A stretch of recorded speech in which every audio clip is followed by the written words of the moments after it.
Значит, обстоятельствами, имеющими значение для разрешения спора о защите чести, достоинства и деловой репутации, являются это следующий факт распространения сведений об истце, их распространение ответчикам, порочащий характер этих сведений и несоответствие их действительности. Хотелось бы, чтобы суд признал данные действительно обстоятельства, не соответствующие действительности, порочащими честь, достоинство, деловую репутацию.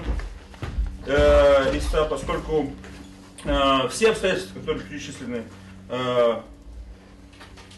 непосредственно ответчикам, они не соответствуют реальным обстоятельствам дела. Поэтому в дополнение хотелось бы еще внести одно ходатайство об уточнении требований по иску.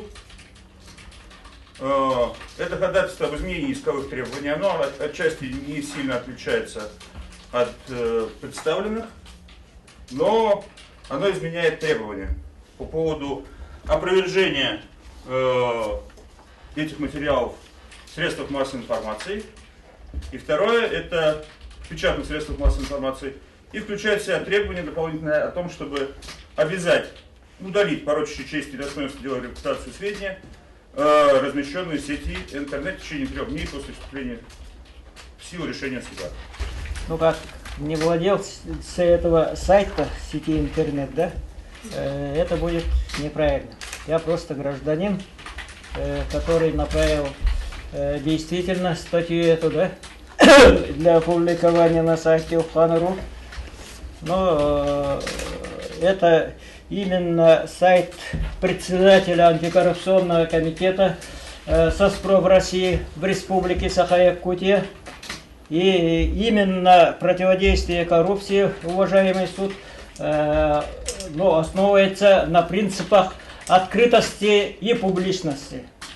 И я думаю, если, так как я не являюсь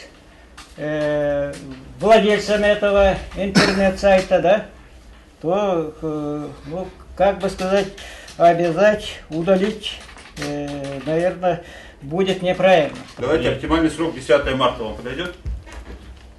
Значит, предварительно 15 марта тогда.